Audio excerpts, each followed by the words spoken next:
जय हिंद and welcome to the Time IAS. आज हम लोग सिविल सर्विसेज एग्जाम 2011 के प्रीलिम्स में जो क्वेश्चन आए हैं 1 से लेके 50 इस पार्ट में देखेंगे। सेट ए है, हमारे पीवाईक्यू सीरीज़ का नाम डू और डाई है। यहाँ महात्मा गांधी जी के क्विट इंडिया मूवमेंट से इंस्पिरेशन लेके हम लोगों ने इसको स्टार्ट किया है।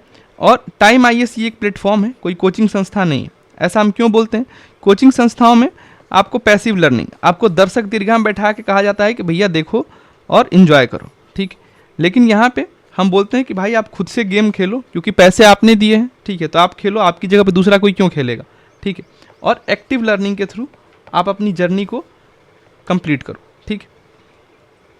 और यहाँ पे जो जितनी देर कुर्सी पे बैठा रहेगा उसको उतनी ही ज़्यादा चांसेस हैं कुर्सी मिलने के, ठीक है। नेक्स्ट हम लोग सीधा क्वेश्चन की तरफ बढ़ते हैं। यूनियन बजट कह रहा है एग्जेम्पशन दिया गया है बेसिक कस्टम ड्यूटी, एक्सटेंड किया गया है बायो बेस्ड एसफॉल्ट। बायोसफॉल्ट कहते हैं, इंपॉर्टेंस क्या है इस मटेरियल का, ठीक है। तो ये ट्रेडिशनल से अपोजिट है। बायोसफॉल्ट जो है वो फॉसिल फ्यूल पे बेस्ड नहीं है, बिल्कुल सही स्टेटमेंट है। Made from non renewable sources, ठीक है। अभी तो कह रहा था कि फॉसिल फ्यूल पे बेस्ड नहीं है, अभी कह रहा है कि नॉन रिन्यूएबल सोर्सेज, तो ये गलत है, ठीक है। 1 2 तो एक साथ कभी नहीं आएगा, ठीक है। Bioasphalt can be made from organic waste material, बिल्कुल कैन बी मेड फ्रॉम कर सकते हैं। इको फ्रेंडली होगा, सरफेसिंग ऑफ द रोड, बिल्कुल सही है, तो इसका आंसर होगा 1 3 और 4। अब यूनियन बजट से रिलेटेड पहली बार जो है कर्तव्य भवन में यूनियन बजट प्रिपेयर किया गया, तो ये 3 कर्तव्य से इंस्पायर्ड है। पहला कर्तव्य है इकोनॉमिक ग्रोथ को एक्सेलरेट करना है, दूसरा कर्तव्य है फुलफिल करना है aspiration of people and build their capacity, तीसरा कर्तव्य है हमारा हर एक फैमिली या कम्युनिटी और रीजन जो है वो रिसोर्स को एक्सेस करे और जो एम्यूनिटीज़ हैं दोनों को, ठीक है।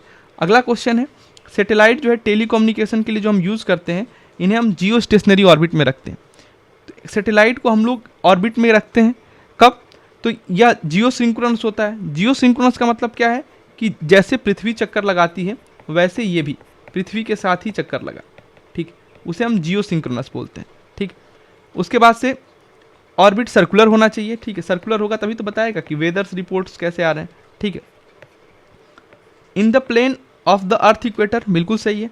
यहाँ पे एट एन अल्टीट्यूड ऑफ, ये एक डाटा दे दिया है, तो डाटा गलत है, 35,786 किलोमीटर के अल्टीट्यूड पे होता है, डाटा इसमें गलत दिया हुआ है, तो फोर्थ गलत हो जाएगा, 1 2 3 हमारा आंसर होगा। नेक्स्ट क्वेश्चन की तरफ हम बढ़ते हैं। इंडिया को persistence and high flood inflation अभी रिसेंट पास्ट में देखने को मिला है, इसका रीज़न क्या है? कह रहा है कि ग्रेजुअल स्विच ओवर हुआ है कल्टिवेटर ऑफ कमर्शियल क्रॉप की तरफ, लोग ज़्यादा झुकाव हो गया उनका, और कल्टीवेटर जो है फूड ग्रेन के वो स्टीडली डिक्रीज हुए हैं। देखो कितना प्यारा वर्ड है, स्टीडली डिक्रीज, और वो भी लास्ट 5 ईयर की बात बता रहा है, इसके गलत होने की प्रोबेबिलिटी बहुत हाई है, ठीक। उसके बाद से कह रहा है consequences of increasing income the consumption pattern of the people have undergone a significant change, बिल्कुल सिग्निफिकेंट चेंज हुआ है। लोग इनकम जब कमाने लगे हैं तो वो सीरियल बेस्ड डाइट से न्यूट्रिएंट बेस्ड डाइट पे लोग शिफ्ट हो गए। फूड सप्लाई चेन जो है वो स्ट्रक्चरल कंस्ट्रेंट उसमें देखने को मिला है। तो ये दोनों जो है ये हमारा रीजन रहा है ऑफ फूड इन्फ्लेशन। जब मेंस में आपको लिखने को आए कि बताइए फूड इन्फ्लेशन का क्या क्या रीज़न हो सकता है, तो आपको यूपीएससी ने 2 रीज़न तो आपको यहीं दे दिए, ठीक। तो ये कहीं ना कहीं आपको ध्यान रखना। करेक्ट स्टेटमेंट पूछा है तो इसमें 2 और 3। फिर कह रहा है इमिशन जो है कोल कंबसन थर्मल पावर प्लांट से कौन कौन से गैसेस का होता है, तो इसमें तीनों, carbon dioxide, oxide of nitrogen, oxide of sulphur. और ऑक्साइड ऑफ नाइट्रोजन और जो सल्फर है इन्हीं की वजह से एसिड रेन होता है, ठीक। और अब आपको ये बताना है कि एसिड रेन का जो पीएच वैल्यू पे स्केल होता है जो मेजर करते हैं तो उसका मान कितना आता है, ठीक है। और आर्टिफिशियल रेन के बारे में भी कहीं ना कहीं पूछ लिया है, हम लोगों ने डिस्कस किया उसको। अगले क्वेश्चन की तरफ बढ़ते हैं। प्रेजेंट में साइंटिस्ट अरेंजमेंट और रिलेटिव पोजीशन ऑफ जीन और DNA sequencing on A chromosomes, how डिज the knowledge benefit अस, ये नॉलेज हमें कैसे बेनिफिट करेगा? यह पॉसिबल है कि हम pedigree of live stock, pedigree मतलब क्या होता है?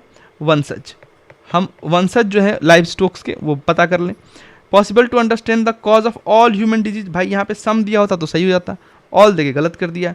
Possible to develop disease resistance animal breeds, बिल्कुल इसीलिए तो हम पेडिग्री ऑफ लाइव स्टॉक जानने की कोशिश कर रहे हैं। यहाँ पे करेक्ट स्टेटमेंट पूछा है तो 1 और 3 होगा। नेक्स्ट क्वेश्चन की तरफ बढ़ते हैं। कह रहा है फिजिकल स्टिमुलस, ये क्या है भाई? फिजिकल स्टिमुलस जो है वो एक्सपेंशनरी पॉलिसी को सपोर्ट करता है, ठीक है। तो ये कैसे होगा? Intense affirmative action of the government to boost economic activity in the country, ठीक है। उसके बाद से कह रहा है कि अगर मान लो कि फॉरेन जो नेशनल के लोग हैं वो हमारे यहाँ कॉमनवेल्थ गेम में विजिट किए इंडिया में, तो वो किस में काउंट होगा हमारा? तो भाई हम लोगों ने क्या किया, टूर एंड ट्रेवल्स को क्या किया, एक्सपोर्ट किया, ठीक है। और हम अगर मान लो यूरोप में जाके फुटबॉल देखें, ठीक है, तो वो किस में आ जाएगा, इंपोर्ट में, ठीक है, क्योंकि हम वहाँ के टूर एंड ट्रेवल को प्रमोट किए। तो इस तरीके से आपको वहाँ पे थोड़ा लॉजिकल कॉमन सेंस से सोचना पड़ेगा। फिर उसके बाद से कह रहा है माइक्रोबियल फ्यूल सेल को हम लोग सोर्स ऑफ सस्टेनेबल एनर्जी मानते हैं। ऐसा क्यों है भाई? क्योंकि ये लिविंग ऑर्गेनिज्म को एज ए कैटलिस्ट यूज करता है to generate electricity from certain substrates, ठीक है, बिल्कुल सही है, लिविंग ऑर्गेनिज्म की बात कर रहा है। और फिर कह रहा है variety of inorganic material as a substrates. भाई अभी हमने मटेरियल एज ए सबस्ट्रेस देखा है, तो एक और दो एक साथ कभी नहीं आएंगे, ये आपको ध्यान रखना, ठीक है। यहाँ इनऑर्गेनिक नहीं, ऑर्गेनिक मटेरियल को ही यूज करता है, ठीक है। दूसरा गलत हो गया, they can be install in waste treatment plants to cleans water and produce electricity. बहुत बेसिक सा एप्लीकेशन पूछा है जिसके सही होने की प्रोबेबिलिटी ज़्यादा होती है, 1 और 3 होगा। नेक्स्ट क्वेश्चन की तरफ हम बढ़ते हैं। कह रहा है ओजोन होल जो है अंटार्कटिक रीजन में फॉर्म होता है और यह एक कंसर्न है। तो रीजन क्या है उस होल के फॉर्मेशन का, ठीक है, बेसिक सा क्वेश्चन है, हमसे पूछ लिया है। तो इसमें देखो presence of prominent polar front, ये एक पहला रीजन दिया है इसने। दूसरा है स्ट्रेटोस्फेरिक क्लाउड और तीसरा रीजन है इनफ्लो ऑफ क्लोरोफ्लोरोकार्बन। तो यहाँ पे ABC 3 रीजन्स दिए हुए, ठीक है। अगली बार ये आपको 1 2 3 करके रीजन दे दे तो अब अचंभा नहीं होना, ये आपको ध्यान रखना, ठीक है। यहाँ पे एब्सेंस नहीं प्रेजेंस होना चाहिए, ठीक है। सी ऑप्शन इसलिए गलत हो गया। यहाँ पे 73rd अमेंडमेंट जो है उससे पूछा गया है, जो प्रमोट करता है पंचायती राज इंस्टीट्यूशन को, ठीक है। तो कौन सा जो है इसमें प्रोवाइड करता है कि वो प्रमोट करे? ध्यान देना है, क्वेश्चन क्या पूछा है, एम पूछा है, प्रमोट कैसे करता है? तो डिस्ट्रिक्ट प्लानिंग कमेटी प्रमोट करेगा, स्टेट इलेक्शन कमीशन भी करेगा और स्टेट फाइनेंस कमीशन। अगर हम स्टेट फाइनेंस कमीशन की बात करें तो 243I में है। स्टेट इलेक्शन कमीशन की बात करें हम 243 के, अगली बार मान लो मैच दी फॉलोइंग में दे दे, आपको मालूम होना चाहिए आर्टिकल है ये अंडर आर्टिकल 243ZD में है, ठीक है। और ये 74th अमेंडमेंट से आया था, लेकिन एम पूछ रहा है, इसलिए यहाँ पे करेक्ट आंसर जो होगा इसका 1 2 3 तीनों होगा। और ये हमारा पार्ट 9 में होता है, शेड्यूल 11 में। और अगर सब्जेक्ट की हम बात करें, इसमें कितने सब्जेक्ट आते हैं, तो टोटल हमारे 29, ठीक है। तो इतने आपको बेसिक ये इन्फॉर्मेशन पता होना चाहिए। गवर्नमेंट क्या एक्शन ले सकता है जब उसे करेंट अकाउंट डेफिसिट कम करना हो? करेंट अकाउंट डेफिसिट उसे कम करना है, मतलब गवर्नमेंट को क्या करना चाहिए, अपने पहले तो इंपोर्ट को भाई कम करो, ठीक है, और एक्सपोर्ट को बढ़ाओ, तभी करेंट अकाउंट डेफिसिट कम होगा, ठीक है। तभी कहीं ना कहीं तुम उधारी लेने से उधारी देने वाले में जाओगे। तो डिवेल्युएशन ऑफ डोमेस्टिक करेंसी, बिल्कुल, इससे हमारा क्या होता है, एक्सपोर्ट बढ़ता है, हमारा एक्सपोर्ट कम्पिटिटिवनेस क्या होता है, बढ़ता है। उसके बाद से एक्सपोर्ट सब्सिडी अगर रिड्यूस कर दोगे तो एक्सपोर्ट कहाँ से बढ़ेगा, ये गलत हो जाएगा। Suitable policies which attract FDI and more fund from FII। FDI जो है वो हमारा नॉन डेप्ट, ठीक है, क्रिएटिंग कैपिटल, नॉन डेप्ट क्रिएटिंग कैपिटल है हमारा FDI, ठीक है। तो बिल्कुल सही है, 1 और 3 जो होगा हमारा इसका क्या होगा, आंसर होगा। नेक्स्ट क्वेश्चन कह रहा है 2 इंपॉर्टेंट रिवर, एक का सोर्स झारखंड में है जिसको उड़ीसा में अलग नाम से जानते हैं, और दूसरे का उड़ीसा में है। वो एक शॉर्ट डिस्टेंस के लिए बे ऑफ बंगाल में से समुद्र में गिरने से पहले थोड़ी समय के लिए मिलती है। इंपॉर्टेंट साइट है जहाँ पे वाइल्ड लाइफ सेंचुरी भी है, बायोडाइवर्सिटी भी है, प्रोटेक्टेड एरिया है वो। इसमें से कौन सा है, तो वो है हमारा भितरकनिका, ठीक है। भितरकनिका के बारे में और चीज़ें हम जानें तो ये हमारा second largest mangrove salt water, ठीक है, यहाँ पाया जाता है। उसके बाद से यहाँ पे हम देखें तो ऑलिव रिडल टर्टल भी पाए जाते हैं, जो UPSC कई बार पूछ चुका है, ठीक है। और वो 2 नदियाँ अगर देखें तो बैतरनी और ब्रह्माणी, ठीक है, ये हमें ध्यान रखना है। चांदीपुर भी कहाँ है हमारा, उड़ीसा में, और सिमलीपाल आपको मालूम है ये उड़ीसा में, ठीक। नेक्स्ट क्वेश्चन की तरफ हम बढ़ते हैं। कह रहा है कि रैपिड इंक्रीज हो रहा है रेट ऑफ इन्फ्लेशन में, उसे समटाइम जो है उसे बेस इफेक्ट कहते हैं। तो बेस इफेक्ट क्या है भाई, बेस इफेक्ट वो इम्पैक्ट है जो प्राइस लेवल जो है प्रीवियस ईयर से हम कैलकुलेट करते हैं ऑन इन्फ्लेशन रेट। जैसे मान लो कि प्रीवियस ईयर में 100 रुपया प्राइस था, अभी 105 रुपया हो गया, तो अभी कितना % बढ़ गया, 5% बढ़ गया, ठीक है। तो ये जो 5% बढ़ा और ये जो 100 रुपये से हमने काउंट किया, इसी को क्या बोलते हैं, बेस इफेक्ट, ठीक है। उसके बाद से कह रहा है next question, value added tax में कौन सा जो है वो फीचर नहीं है, तो multi point destination based system of taxation है, बिल्कुल सही है। Tax levied on value addition at each stage of transaction in the production distribution chain, ये भी बिल्कुल सही है। फाइनल कंजम्पशन पे गुड्स एंड सर्विसेज के भी टैक्स लगते हैं और मस्ट अल्टीमेटली भी बोर्न बाय द कंज्यूमर, और ये कौन बोर्न करता है, कंज्यूमर, जीएसटी जो हम लोग देखते हैं, ठीक है। और बेसिकली ये subject of central government and state government are only a facilitator for, नहीं भाई, स्टेट गवर्नमेंट केवल फैसिलिटेटर की भूमिका नहीं निभाता है, ये गलत हो जाएगा, ठीक। उसके बाद से कह रहा है कि डेमोग्राफिक डिविडेंड जो है हमारे देश में यूथ का बोलबाला है, तो वो 15 से 64 साल, ठीक है। हाई पॉपुलेशन हम अभी एज ग्रुप में चल रहे हैं। कार्बन क्रेडिट से पूछा है कौन सा स्टेटमेंट गलत है, कार्बन क्रेडिट सिस्टम जो है वो रेटिफाई किया गया था in conjunction with the Kyoto protocol, बिल्कुल सही है ये। Carbon credit awarded to the countries और group that have reduce green house gases below their emission quota, ठीक है, बिल्कुल ये भी सही है। और क्यूटो मतलब क्यूट मतलब क्या होता है कि रिड्यूस करना है ग्रीन हाउस गैसेस को, ठीक है। ग्रीनरी मतलब क्यूट होता है, तो ऐसे आप ध्यान रखोगे, तो ये दोनों ही स्टेटमेंट सही है। तीसरा कह रहा है गोल है कार्बन क्रेडिट का कि लिमिट करना है increase the carbon dioxide emission, बिल्कुल सही है भाई, गोल एम ये सही देता है mostly. Traded at a price fixed from, भाई कोई फिक्स्ड प्राइस नहीं होता, ठीक है, फिक्स्ड प्राइस नहीं होता, तो ये हमें ध्यान रखना, ये गलत हो जाएगा। यूएनईपी कोई फिक्स्ड प्राइस नहीं होता है, तो ये गलत। नेक्स्ट क्वेश्चन, क्लोज्ड इकोनॉमी की बात करें तो नॉर्थ कोरिया उसका सीधा एग्जाम्पल है, ठीक है, क्योंकि वहाँ से ना ही कोई चीज़ एक्सपोर्ट होता है और ना ही इम्पोर्ट होता है, ठीक, ये हमें ध्यान रखना।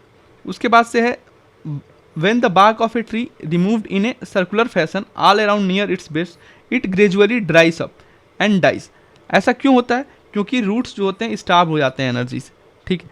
जैसे इनर बार्क जो होता है, ठीक है, उसमें क्या होता है, शुगर होता है, ठीक, रूट्स में। अब ये जब नहीं मिलता है, उसको एनर्जी नहीं मिलती है, तो क्या होता है, वो हमारी डेथ हो जाती है उसकी जो है एनर्जी की भूखमरी की वजह से, ठीक है। तो नेक्स्ट क्वेश्चन की तरफ हम बढ़ते हैं। न्यू स्टार्ट ट्रीटी जो है ये अभी भी न्यूज़ में आई थी, ठीक है, तो ये ध्यान रखना है। Bilateral strategic nuclear arm reduction treaty है यूएसए और रसिया के बीच में, ये आपको ध्यान रखना, ठीक है। उसके बाद से है एक और है इन लोगों के बीच में INF, ये है intermediate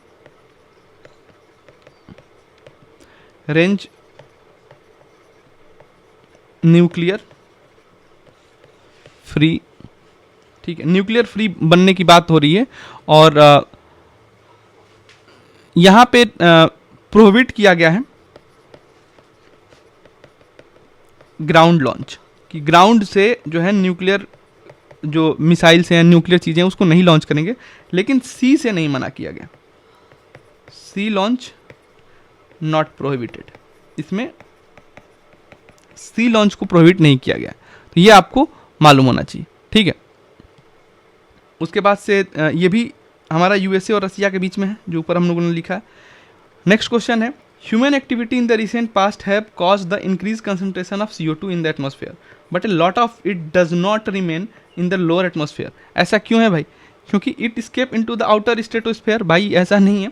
the photosynthesis by phytoplankton in the ocean, बिल्कुल उसकी वजह से भी, और trapping of air in the polar ice cap, नहीं ये भी रीजन सही नहीं है।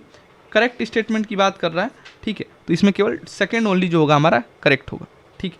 और जो फोटोसिंथेसिस जो होता है फाइटोप्लैंक्टन जो ओशन में करता है, उसी को हम लोग क्या बोलते हैं, ब्लू कार्बन, ठीक है, तो ये भी आपको ध्यान रखना है, अगली बार अगर ब्लू कार्बन पूछ ले तो पता होना चाहिए, ये भी पूछा हुआ है PYQ में, ठीक है।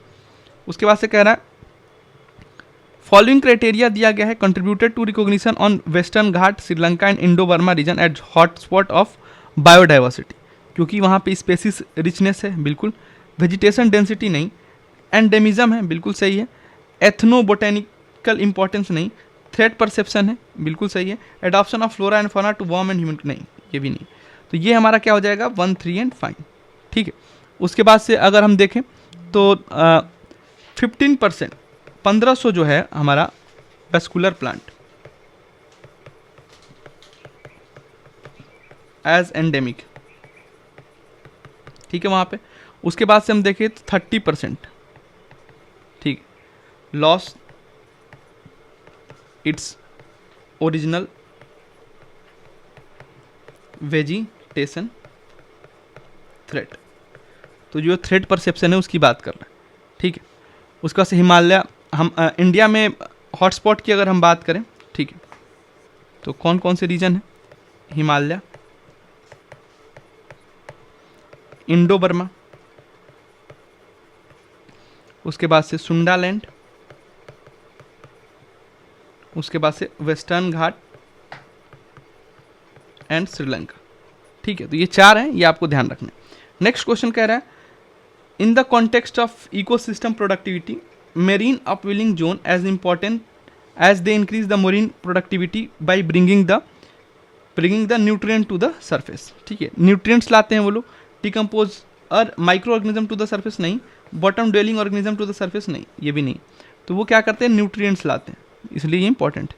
नेक्स्ट क्वेश्चन है ट्रॉपिकल रेन फॉरेस्ट अगर हटा दिया जाए या उसे रीजनरेट क्विकली ना किया जाए as compare to the tropical deciduous forest, तो क्यों भाई ऐसा क्यों होता है? क्योंकि सॉयल जो होता है रेन फॉरेस्ट का वो डेफिसिट होता है न्यूट्रिएंट्स में, इसीलिए वो उतनी जल्दी रीजनरेट नहीं होता है, क्योंकि उनके पास न्यूट्रिएंट्स नहीं होता जितना ट्रॉपिकल डिसीडियस फॉरेस्ट के पास होता है, ये हमें ध्यान में रखना है। उसके बाद से कह रहा है कार्ल मार्क्स ने एक्सप्लेन किया है process of class struggle with the help of, कौन सी थ्योरी दी थी उन्होंने? तो डाइलेक्टिकल मटेरियलिज्म, ठीक है। और एक और क्वेश्चन पूछता है कि गांधी जी और मार्क्स, ठीक है, ये दोनों एक बात पे सहमत थे, वो कौन सी बात है भाई? तो वो है हमारा क्लासलेस एंड स्टेटलेस सोसाइटी, ठीक है, ये हमें ध्यान रखना। उसके बाद से कह रहा अगला क्वेश्चन है Himalayan range is very rich in species diversity, कौन सा इसमें मोस्ट अप्रोप्रिएट रीजन है इस फिनोमिना के लिए, ठीक है। क्यों? क्योंकि यहाँ पे अलग अलग बायो जियोग्राफिकल जोन्स कन्फ्लुएंस होते हैं, इसलिए, ठीक है। उसके बाद से कह रहा है सेंट्रल एक्ट की बात कर रहा है, हमें बताना है कि कौन सा एक्ट जो है relevant to bearing the biodiversity conservation in the country. Biodiversity conservation की बात कर रहा है, तो import and export control, mining, custom और इंडियन, सारे जो है इससे जुड़े हुए, ठीक। एप्लीकेशन पूछेगा तो लगभग ऑल ऑफ द अबव आ जाता है। उसके बाद से कह रहा है कि layer of in the earth atmosphere, जिसे हम लोग आयनोस्फेयर बोलते हैं, वो रेडियो कम्युनिकेशन को फैसिलिटेट करता है। ऐसा क्यों होता है? Presence of the ozone cause the reflection of radio wave to the earth, नहीं भाई, आयनोस्फेयर में ओजोन की वजह से तो नहीं होता, ठीक है। यहाँ पे चार्ज आयन होते हैं, ठीक है, 80 to 400 किलोमीटर तक ये ले आते हैं, ठीक है। तो ये पहला जो स्टेटमेंट है गलत हो जाएगा।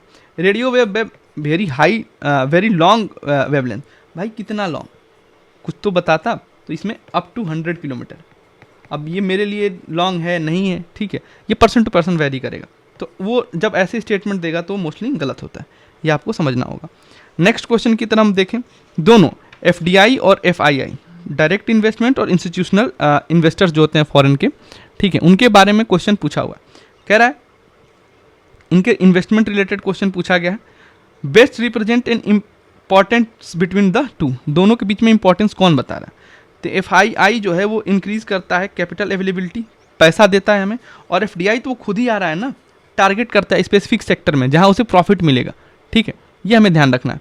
उसके बाद से कह रहा है FII helps bring better management skill and technology, नहीं भाई, वो FDI करेगा, वो खुद की दुकान खोलेगा तो खुद के अच्छे मैनेजमेंट लाएगा, स्किल लाएगा, और केवल कैपिटल कौन लेके आता है? FII लेके आता है, ठीक है, ये हमें ध्यान रखना।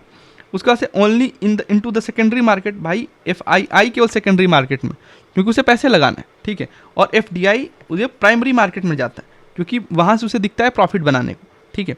और FDI जो है क्योंकि वो खुद ही दुकान यहाँ पे आके खोल रहा है, तो ये मोर स्टेबल FDI होता है, ना कि FII होता है, तो ये हमें ध्यान रखना है।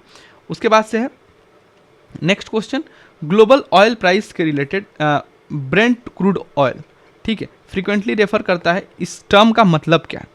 तो ये मेजर क्लासिफिकेशन है क्रूड ऑयल का, ये नॉर्थ सी से सोर्स किया गया है और इसमें सल्फर नहीं होता, ये संभव है क्या? तो ये हमारा गलत हो जाएगा, ठीक है।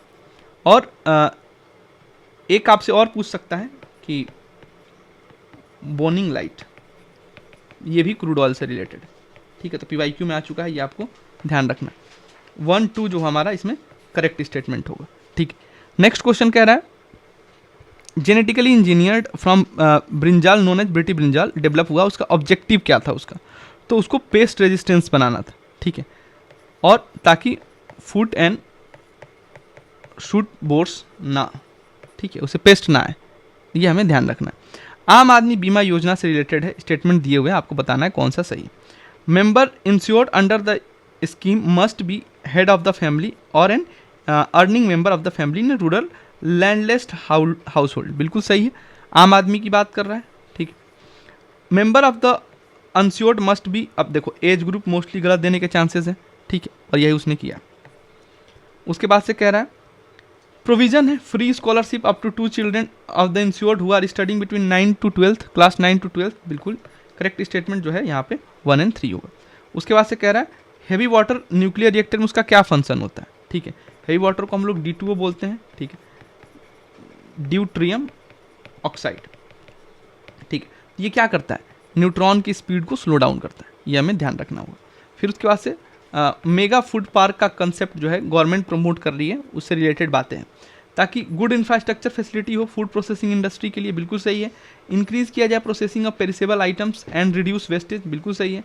Emerging and economic friendly food processing technology to entrepreneurs, ठीक है। अब भाई इकोनॉमिक फ्रेंडली कैसे होगा, अभी नई नई कोई टेक्नोलॉजी आएगी तो आते ही तो इकोनॉमिक फ्रेंडली नहीं हो जाएगी, थोड़ा टाइम लगेगा उसको। करेक्ट आंसर पूछा है तो इसका हो जाएगा 1 and 2, ठीक है, थर्ड गलत हो जाएगा। फिर कह रहा है इंडिया में रिलीजियस सेक्ट या कम्युनिटी जो होती है उसे स्टेटस दिया जाता है नेशनल माइनॉरिटी का, उसे क्या स्पेशल एडवांटेज मिलता है, तो establish and administer exclusive educational institution, ठीक है, ये बिल्कुल हमारे अंडर आर्टिकल 30 में दिया हुआ है, फंडामेंटल राइट है भाई। President automatically nominated a representative, भाई ऑटोमेटिकली अपने मन से, ये गलत हो जाएगा। Derive benefit from the PM15, बिल्कुल बेनिफिट तो उसे मिल सकता है, तो इसमें करेक्ट स्टेटमेंट जो है हमारा 1 and 3 है।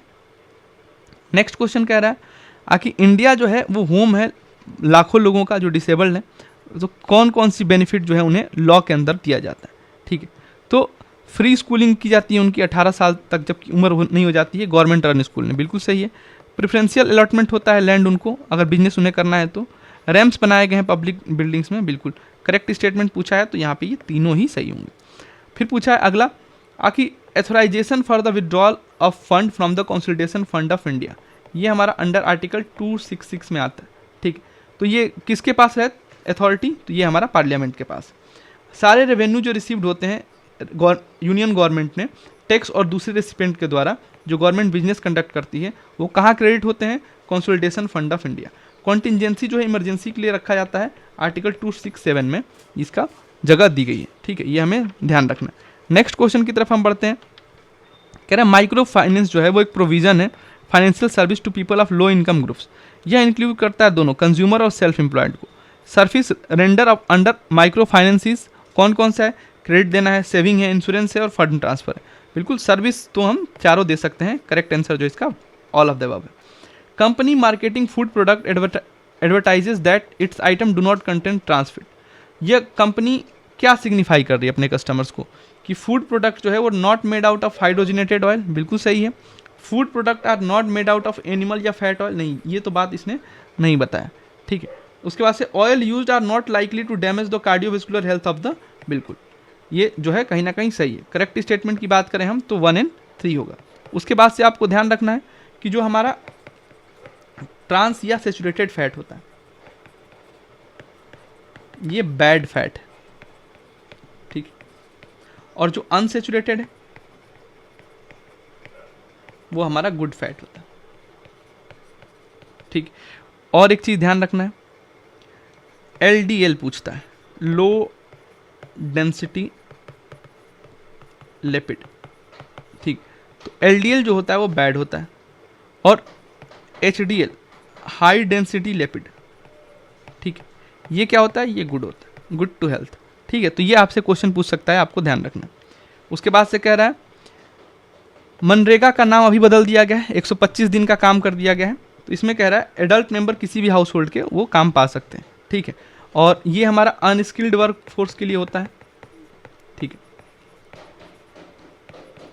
और हम लोगों ने इसके बारे में डिस्कशन किया है, 125 डेज गारंटेड वर्क दिया गया जा रहा है, ठीक है। उसके बाद से इसमें 60 डेज का ब्रेक पीरियड भी है, जब गांव में खेती वगैरह हो रहा है तो, ठीक है। तो इसके बारे में हम लोगों ने बेहतर तरीके से डिस्कशन किया हुआ है, ठीक है। साउथ ईस्ट एशिया जो है वो captive the attention of global community over space and time as a geo strategically significant region. कौन सा जो है मोस्ट कन्वीनियंट एक्सप्लेनेशन है ग्लोबल पर्सपेक्टिव का? तो यह लोकेटेड है पैसिफिक और इंडियन ओशन में और प्री इमिनेंट मेरीटाइम कैरेक्टरिस्टिक, ठीक। तो बिल्कुल हमें ध्यान रखना है। नेक्स्ट क्वेश्चन की तरफ हम बढ़ते हैं।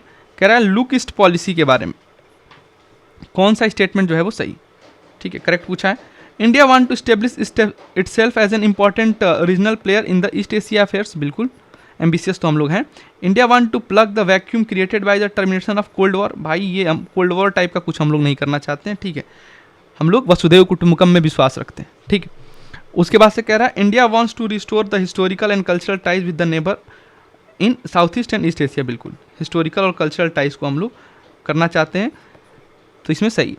उसके बाद से कह रहा है कि फाइनेंस कमीशन से रिलेटेड है, कौन सा स्टेटमेंट करेक्ट? तो इनकरेज करता है inflow of foreign capital for infrastructure development, भाई ये नहीं करता, ठीक। और facilitate the proper distribution of public sector undertaking, नहीं।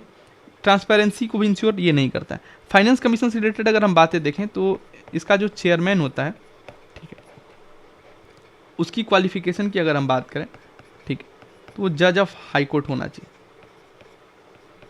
ठीक है, ये हमें ध्यान रखना। उसके बाद से यूनियन बजट अगर नहीं पास होता है लोकसभा में तो फिर क्या होगा उसके साथ? पीएम को अपना रेजिग्नेशन देना पड़ेगा, ठीक है, ऑफ सीओएम का, तो ये हमें ध्यान रखना। उसके बाद से कह रहा है कि कौन सा जो है वो फंडामेंटल ड्यूटी नहीं है, तो पब्लिक इलेक्शन में वोट करना ये हमारा फंडामेंटल ड्यूटी नहीं है। साइंटिफिक टेम्पर डेवलप करना ड्यूटी है हमारी, ठीक है। सेफगार्ड करना पब्लिक प्रॉपर्टी को और कॉन्स्टिट्यूशन और उनके आइडियल्स को रिस्पेक्ट करना, ये हमारी पब्लिक ड्यूटी, ठीक। तो ये हमें ध्यान रखते हैं। अच्छा, ये देखो सेफगार्ड पब्लिक प्रॉपर्टी, ये तो सही है, लेकिन कभी कभी क्या करेगा कि पब्लिक की जगह प्राइवेट प्रॉपर्टी कर देगा, तो आप जल्दी जल्दी पढ़ के निकल जाओगे, ठीक है, तो ये गलत हो जाएगा। तो इसीलिए क्वेश्चन ध्यान से पढ़ना होता है। प्राइवेट कर देता तो ये गलत हो जाता। उसके बाद से है कह रहा है कि ह्यूमन राइट जो है universal declaration of human right, कौन सा जो है ह्यूमन राइट्स के अंदर आता है? Right to education, right to equal access to public service, right to food, ये तीनों जो है उसमें आता है, ठीक है। अच्छा, अभी जो है पीएम ने रिजाइन किया था लोकसभा में, ये जो बात बोली गई है कि रेजिग्नेशन सबमिट कर देगा, ठीक है, अगर यूनियन बजट नहीं पास होता। क्या इसके अलावा और भी कोई चीज़ है? हाँ, यूनियन बजट के अलावा अगर कट मोशन पास हो जाए, ठीक है, ये आप लिख लोगे, अगर नो कॉन्फिडेंस मोशन पास हो जाए, अगर सेंसोर मोशन पास हो जाए, ठीक, तो पीएम को रिजाइन देना पड़ेगा इन 4 सूरतों में, ठीक है, ये आपको ध्यान रखना पड़ेगा। अगली बार हो सकता है पूछते कि इसमें से कौन से जो है पास होने पे जो है आपको पीएम को रिजाइन देना पड़ेगा, ठीक। नेक्स्ट क्वेश्चन है concern over the increase in harmful algae blooms in the sea water of the India, क्या पॉजिटिव फैक्टर होंगे इस फिनोमिना के? तो discharges of nutrient from the estuaries, बिल्कुल। Run off from the land during the monsoon, बिल्कुल। उसके बाद से कह रहा है अपवेलिंग इन द सीज, तो इसमें करेक्ट आंसर पूछा है, तो हमारा तीनों ही करेक्ट आंसर होगा। उसके बाद से कह रहा है कौन सा इसमें जो ऊपर दिया हुआ है वो CO2 को ऐड करता है कार्बन साइकिल ऑन अर्थ, तो ये तो CO2 को लेगा, ठीक है, और ये क्या करता है? ये O2 ऐड करता है, ऑक्सीजन ऐड करता है, फोटोसिंथेसिस जो हमारा प्लांट है, ठीक है। CO2 तो खुद ही कंज्यूम करता है, रिस्पायरेशन करता है, डिके ऑफ ऑर्गेनिक मैटर और वोल्केनिक एक्शन करता है। तो फर्स्ट को अगर हटा दिया जाए तो 2, 3 एंड 4 ये करता है। उसके बाद से नेक्स्ट क्वेश्चन की तरफ हम बढ़ें तो कह रहा है कि रिसेंटली जो है यूएसए ने डिसाइड किया है सपोर्ट करने को इंडिया के membership in multilateral export control regime called Australia group, ठीक। अब ऑस्ट्रेलिया ग्रुप की अगर हम बात करें तो ये 1985 में बना था, ठीक, और ये बायोलॉजिकल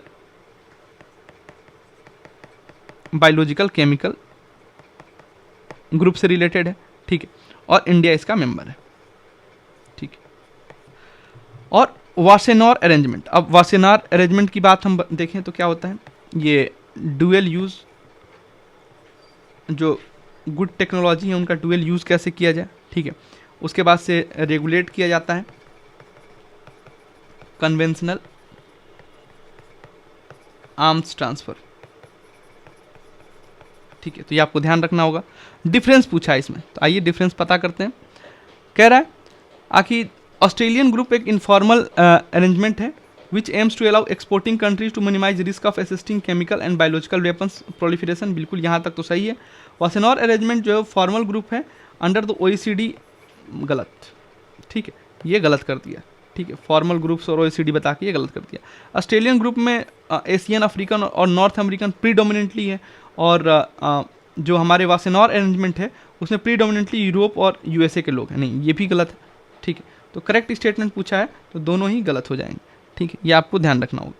उसके बाद से है नेक्स्ट क्वेश्चन है, surface of lake is frozen in severe winter, लेकिन वाटर जो है बॉटम में अभी भी वो लिक्विड फॉर्म में, इसका क्या रीज़न है भाई? क्योंकि डेंसिटी जो होता है वाटर का वो मैक्सिमम होता है 4 डिग्री सेल्सियस पे। एक और बहुत प्यारा क्वेश्चन वाटर से पूछता है कि वाटर जो होता है वो एक यूनिवर्सल सॉल्वेंट होता है, ठीक है। ऐसा क्यों है भाई? क्योंकि वाटर जो है इज डाइपोलर इन नेचर, ये भी UPSC में आ चुका है। यूनिवर्सल सॉल्वेंट क्यों है वाटर? तो डाइपोलर इन नेचर, ठीक। हम लोगों ने 50 क्वेश्चन जो थे इसके हम लोगों ने देखे और उसको कर लिए, ठीक। अभी आपको क्या करना है? अभी आपको अपने लाइफ को लाइक करना है, हैप्पीनेस को शेयर करना है, ठीक। और जब मंच या माइक मिले आपको तो आपने चीज़ों को ऑनेस्ट होकर बताना है, ठीक। कमेंट करना है तो ऑनेस्टी के साथ कमेंट करना है, क्योंकि आपको बहुत से लोग सुनने वाले हैं, ठीक, ये ध्यान रखना है। उसके बाद से फैमिली को हमेशा फर्स्ट प्रायोरिटी पे रखना है, फैमिली फर्स्ट, और वहाँ से नेशन फर्स्ट की तरफ बढ़ना है, ठीक। इसको क्या करना है? नेशन फर्स्ट को हमें सब्सक्राइब करना है, फैमिली फर्स्ट से नेशन फर्स्ट, ठीक। सत्ता का खेल चलता रहेगा, सरकारें आएंगी जाएंगी, पार्टियां बनेंगी बिगड़ेंगी, यह देश रहना चाहिए, इस देश का लोकतंत्र रहना चाहिए। हमारे युवाओं के हाथों में यह देश है, तो उसको और बेहतर बनाते हैं, ठीक है। This is all from my side, और 51 से लेकर 100 क्वेश्चन शाम तक इसी चैनल पे आपको मिल जाएगा। तब तक के लिए हंसते रहिए, पढ़ते रहिए, मुस्कुराते रहिए, मस्त रहिए, व्यस्त रहिए, स्वस्थ रहिए। धन्यवाद।